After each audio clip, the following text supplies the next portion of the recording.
I first found minimalism 17 years ago, and decluttering the possessions for a family of 4 was no easy task. In fact, it took Kim and me 9 months to work through each room in our home.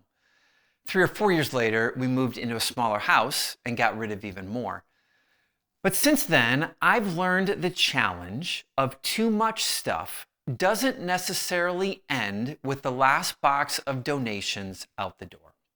It requires discipline and intentionality to maintain simplicity in the long run. Decluttering may be a one-time event, but minimalism is a lifestyle. Of course, the benefits of owning less are amazing, but it's still easy to fall back into old habits of mindless consumption if we don't make conscious efforts to sustain the countercultural lifestyle. And the greatest benefits of minimalism are experienced when we live it out long term. So no matter where you are on the minimalist journey, today I want to give you 10 quick, practical tips to help keep our lives clutter-free and focused on things that matter. Number 1, set clear boundaries in your home. Decide which items are necessary for your lifestyle and purpose, and then set firm boundaries for what you allow into your space to help keep your possessions at that optimal amount. This can be accomplished numerically, 33 articles of clothing, 1 set of dishes, for example, but I found physical boundaries to be the most helpful. Books in this bookcase, arts and crafts in this bin, Tupperware has to fit on this shelf. When we don't choose boundaries for our possessions, we tend to collect more and more. Number 2, embrace empty spaces in your home. Don't feel the need to fill empty spaces in your home. It's our tendency, I think, as humans to try to fill all the empty spaces in our homes with more and more stuff.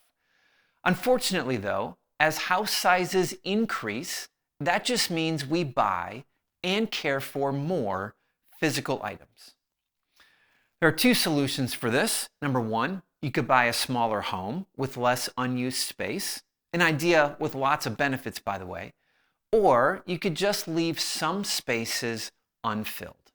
I'll let you decide which is easier and which is better for you. Number 3, find ideas to specifically overcome consumerism. Overcoming consumerism requires more than just quick fix ideas. It requires us to rethink the potential of our money and even our lives. But along the way, there are some practical things that we can try to curb our desire for consumerism. For example, setting a budget, implementing a 48-hour wait rule for non-essential purchases, not shopping when we are most tempted to overspend, or even learning to ask new questions when we shop. Not every idea works for every person, but find as many as you can that help. To dive deeper into the mindsets we need to overcome consumerism, you can watch this video right here. Number 4, declutter as you go. To live is to consume. And almost certainly things will continue to collect in your home, especially if there's a family involved. So stay ahead of the clutter and keep your home minimalist by decluttering as you go. Whenever a space starts to feel too full, remove the unnecessary before too full begins to feel normal. I'm sometimes asked, how often do you need to go through and declutter your clothes, your pantry, your closets, etc.? And the answer is, there is no set period of time.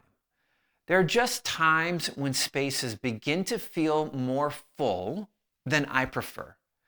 And that's when I make a point to go back and declutter those spaces again. So I guess that's what I'm trying to communicate here. Declutter as you go before full begins to feel normal. Number 5, buy experiences, not things. Becoming minimalist doesn't mean that you'll never spend money again. So prioritize spending on generosity and experiences rather than material goods. Travel, concerts, meals with loved ones, all sorts of these experiences create memories and joy without cluttering up your home. Number 6, make gratitude a discipline in your life. Keeping our minds focused on the good things we already have helps take our thoughts off the things we don't have. And the more we learn to love the life we live, the less persuaded we will be by advertisements to desire a different one. So make it a daily practice to give thanks. This can be accomplished in conversation around the dinner table, through your daily faith or reflective meditative practice, or simply jotting down 3 things you're grateful for every day in a gratitude journal. Whatever habit or discipline sparks gratitude in your life, do it daily. A 7th tip to keep your home clutter-free is to experiment with time-limited challenges. Even if you feel good about progress you've made, continue to test out living with less experiments in your home. Basically, try living without a certain item or with a limited number of items for a set period of time. These experiments challenge our assumptions of how much we need and help us discover just the right amount. Number 8, reflect regularly.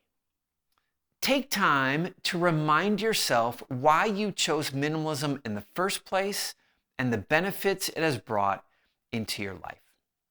Number 9, practice clutter-free habits. Implement small daily routines to keep your environment tidy. I call these clutter-free habits. No matter how few possessions we own, our homes and stuff will still get used. So learning the best systems for our specific homes is essential for keeping them in the state we desire them to be. Some spaces in our home require daily attention: the kitchen, the bed, the bathroom counter, etc. Others can be decluttered weekly or seasonally. When we're just beginning our journey towards less, this sounds burdensome and time-consuming. But the less we own, the easier and easier these become. And number 10, find consistent minimalist inspiration. This is the best way to keep your home clutter-free.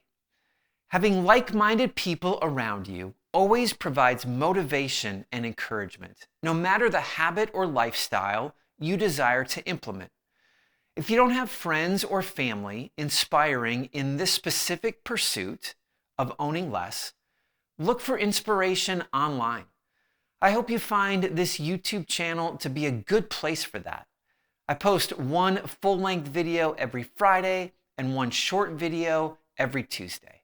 But my goal is always the same: to help people live more by owning less. And if that sounds amazing, I encourage you to subscribe so you never miss a single video. Or if you're new, there are literally hundreds of videos already in the archives for you to watch. Almost everyone in the world will encourage you to buy more. I want to be one voice encouraging you to own less.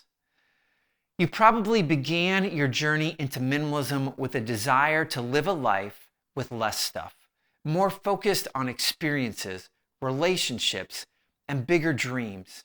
That is amazing. Keep it up. Minimalism, to reach its fullest potential in our lives, isn't just a phase we go through. It's a brand new way to live for the rest of our lives. Decluttering might be an event, but minimalism is a lifestyle.